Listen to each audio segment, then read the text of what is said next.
226 triliun. Artinya dana transfer daerah 2025 ke 2026 mengalami penurunan sebesar 226 triliun.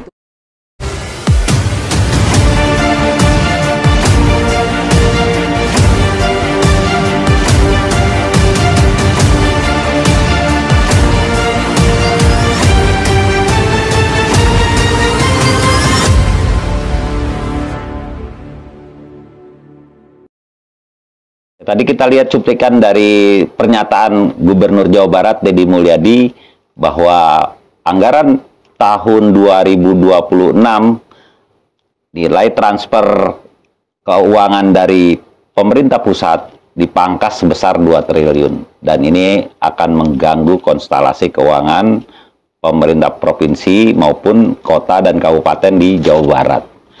Nah, Deddy Mulyadi sendiri dalam pernyataannya tidak mau terganggu pembangunan sarana infrastruktur, jalan, pembangunan sekolah, bidang kesehatan, dan sejenisnya. Artinya akan ada yang dikorbankan seperti statement beliau. Nah, beliau berwacana, walaupun ini perlu digodok, bahwa 2026 itu akan terjadi tidak lagi ada bantuan hibah, salah satunya untuk sekolah swasta. Nah, bagaimana pihak sekolah swasta jika benar subsidi ini tidak lagi ada untuk sekolah swasta dan diganti dengan kebijakan beasiswa terhadap siswa miskin.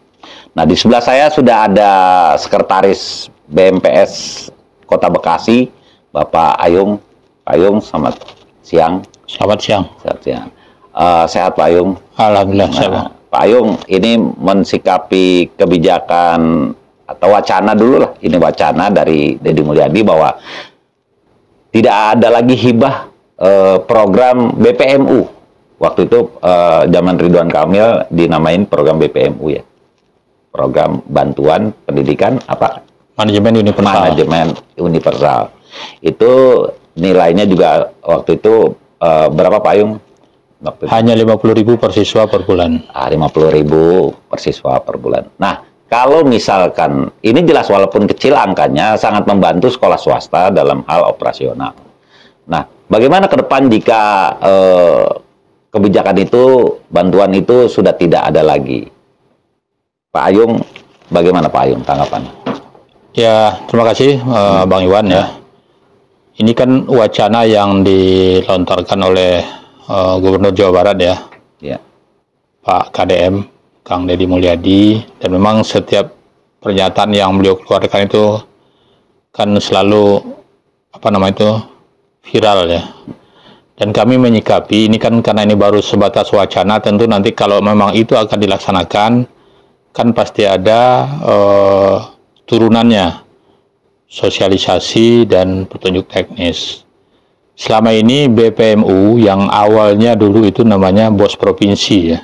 Sebelum itu BOS Provinsi, sejak 2017 kewenangan SMA SMK ditarik ke provinsi maka menjadi BPMU. Bagi kami pihak swasta, artinya pendirian sekolah swasta itu sendiri kan pada prinsipnya kan membantu pemerintah. Mengambil bagian di mana pemerintah tidak mampu melaksanakan, maka di situ swasta melaksanakan. Kalau diberikan bantuan, alhamdulillah. Kalaupun ditarik bantuannya, ya swasta tetap berjalan dengan upaya masing-masing yayasan atau penyelenggara pendidikan. Dan memang di Jawa Barat, khususnya di Kota Bekasi ini, memang swasta itu kan saya kategorikan ada 3 kategori gitu. Ada yang disebut dengan sekolahnya elit, ya, kemudian ada sekolahnya alit, ya, dan sekolahnya mewah gitu. Mewah itu mepet sawah gitu. Ya. Jadi kalau bagi sekolah elit itu mungkin tidak ada masalah, karena artinya dalam perjalanan di PPDB pun yang sekolah elit ini sudah menjadi tujuan masyarakat. Artinya dengan biaya tinggi pun orang tua mau menyekolahkan anaknya. Jadi tanpa bantuan pun itu mereka tetap jalan. Termasuk ada beberapa sekolah elit itu yang dana BOS saja itu ditolak sama mereka. mereka tidak menerima. Nah, yang jadi masalah ini adalah sekolah elit, sekolah alit dan sekolah mewah ini. Alit itu sekolah kecil ya. Dan memang dia itu tergantung kepada bantuan. Ada beberapa sekolah yang memang menggratiskan biaya pendidikan kepada masyarakat dan biaya operasional itu hanya tergantung kepada BOS dari pusat dan BPMU dari provinsi. Nah, kalau misalkan BPMU-nya sendiri dihilangkan, tentu nanti sekolah-sekolah alitnya akan berpengaruh. Ya. Nah, bagaimana solusinya? Tentu kan kita akan kembalikan ke pemerintah.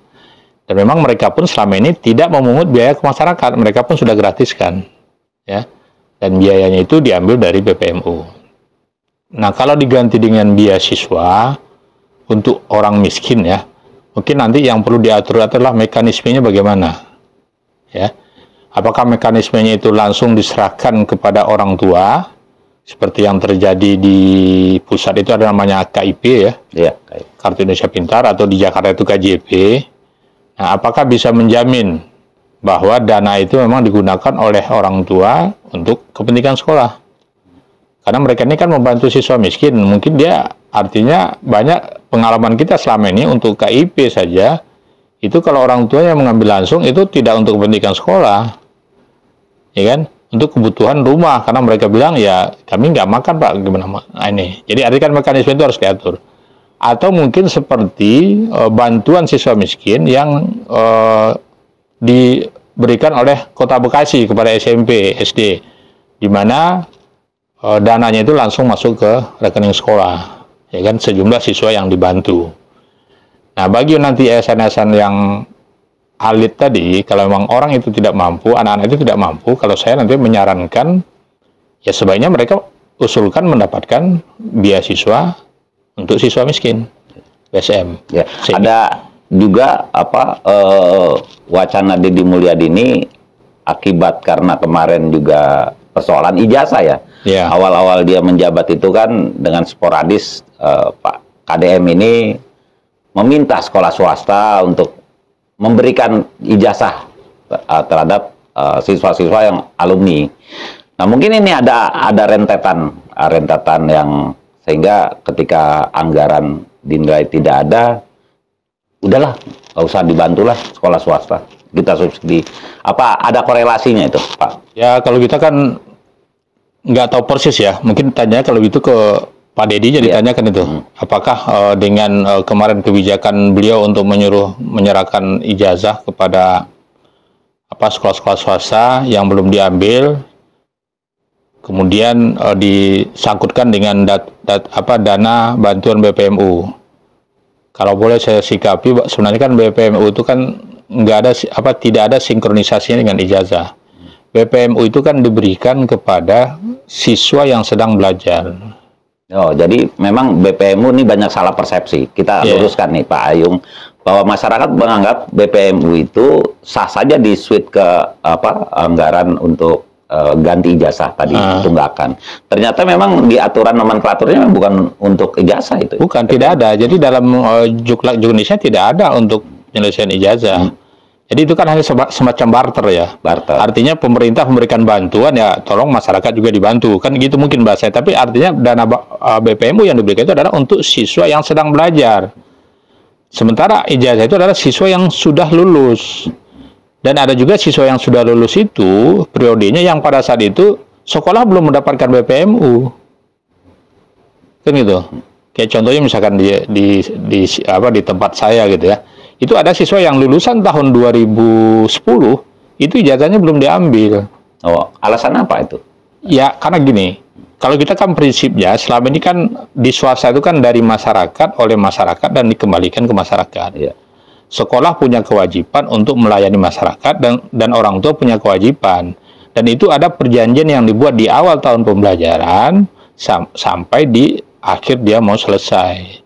Kalau misalkan orang tuanya belum selesai menyelesaikan keuangan mereka, ya sementara mereka menitipkan ijazahnya di sekolah kan gitu, diamankan di sekolah. Dan itu nggak kaku, Bang. Selama ini kan beberapa yayasan kita bisa pastikan kalau ada anak-anak yang butuh ijazah untuk bekerja untuk di SMK, itu masih difasilitasi, masih kita berikan gitu kan. Dan juga Kalau ada nih perusahaan yang minta ijazahnya itu ditahan karena dia diterima bekerja tapi ijazah aslinya harus ditahan, maka sekolah berkomunikasi dengan perusahaan untuk menyerahkan ijazahnya itu. Tapi dengan catatan nanti yayasan menjamin perusahaan itu menjamin bahwa sisa keuangan dia itu nanti dari perusahaan yang akan mentransfer ke sekolah. Atau kalau memang benar anak itu benar-benar tidak mampu, ada surat keterangan miskinnya, kemudian terdaftar di DTKS, ya. Itu kita berikan gratis juga, dan itu selama ini kita udah lakukan gitu. Nah, cuma kan ada nih, mohon maaf nih, ada masyarakat kita ini sebenarnya mereka itu mampu tapi pura-pura nggak mampu gitu. Atau memang kondisi waktu itu kan mungkin ekonomi kita sedang baik-baik saja, tiba-tiba ada COVID ya kan tahun 2021. Akhirnya banyaklah pengangguran di situ. Akhirnya yang tadinya mampu jadi tidak mampu. Nah, kondisi ini kan kasuistik ya, gitu Pak Ayung. Nah, kita coba bedah lagi soal kebijakan KDM soal ijazah. Waktu itu beliau menyatakan bahwa seluruh sekolah swasta di Jawa Barat harus mengembalikan ijazah pada lulusannya. Nah, ada juga anggota DPRD Jawa Barat menyatakan bahwa tunggakan siswa yang ijazahnya belum terambil sekitar 2 triliun se-Jawa Barat. Nah, Pak Ayung punya data nggak soal di Kota Bekasi sendiri berapa miliar itu tunggakan? Jadi pada saat ramenya ijazah itu kan artinya yang pertama protes itu kan dari swasta ya. Kita dari BMPS Kota ke BMPS Provinsi menyampaikan, maka pada saat itu Dinas Pendidikan Jawa Barat membuat edaran bahwa kebijakan itu ditekankan ke sekolah negeri. Untuk di swasta pada saat itu menunggu, dimintalah data, ya, data seluruh sekolah swasta yang ada di Kota Bekasi, khususnya SMA SMK waktu itu terdata di kita itu ada sekitar 21 miliar. 21 miliar.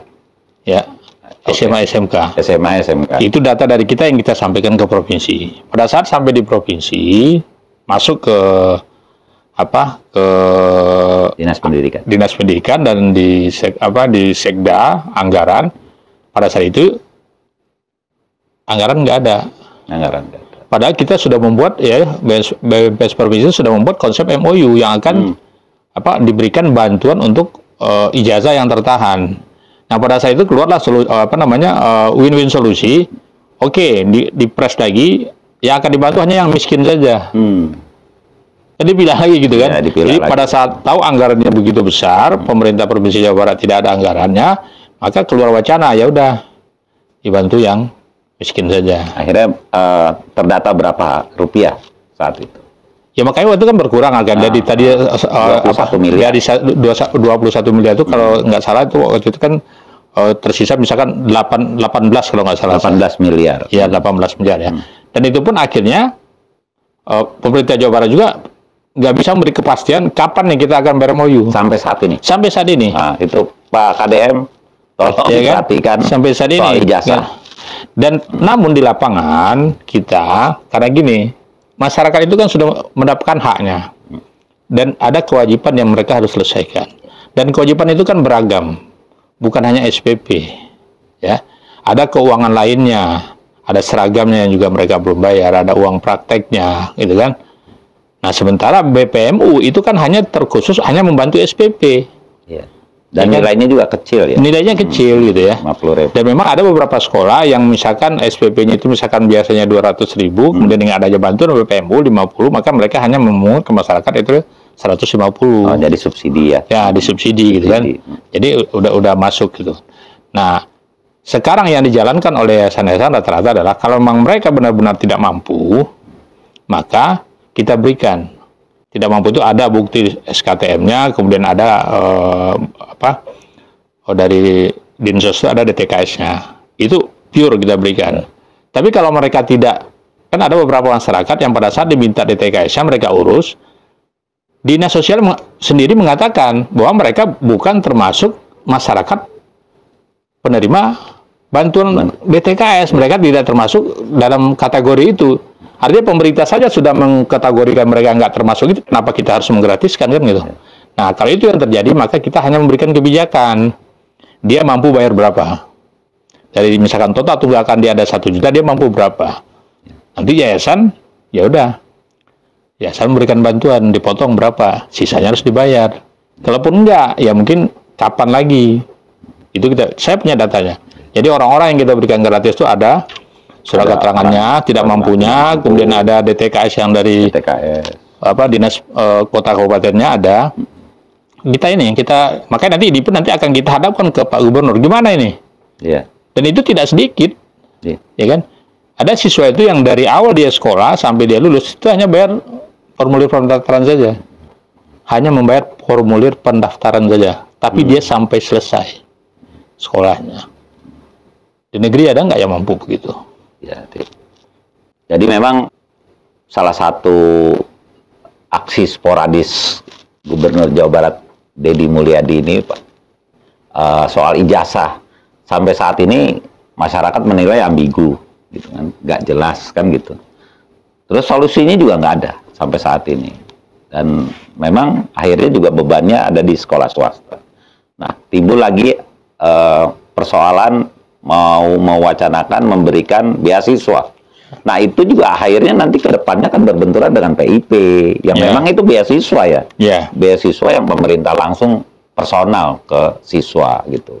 Nah, itu saja banyak secara teknis banyak penyelewengan ya, Pak Ayung ya. Nah, di Kota Bekasi di beasiswa dari pemerintah daerah sendiri ada dari Bosda.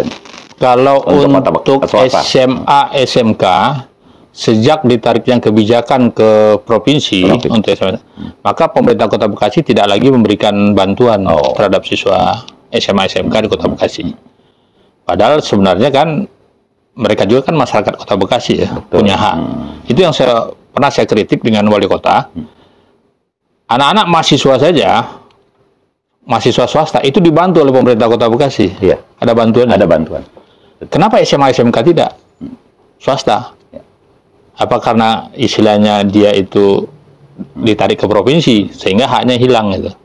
Nah, ini juga kita di BMPS menjadi perjuangan kita juga untuk meminta bagaimana dari pemerintah kota juga ada bantuan. Kemudian yang kedua, seperti yang Bang Iwan bilang tadi, anak yang sudah dapat PIP, kalau dalam aturan itu, dia nggak bisa lagi mendapatkan bantuan lain yang bersumber dari anggaran yang sama. Iya, betul. Ya kan? Nah, sementara PIP itu udah jelas prosedurnya itu langsung ke orang tua, langsung ke anak. Dicairkan. Nah, kalau anak yang udah dapat PIP, nggak mungkin lagi nanti dia akan dapat subsidi yang lain dari provinsi ya. Dari provinsi gitu. Nah, baik, artinya kita mulai mendapat kesimpulan bahwa wacana dari Gubernur Jawa Barat itu persoalan sekolah swasta masih ambigu dari persoalan soal ijazah. Nah, besok lagi 2026 tidak ada lagi bantuan hibah yang seperti BPMU. Nah, itu juga akan menjadi polemik tersendiri ke depannya.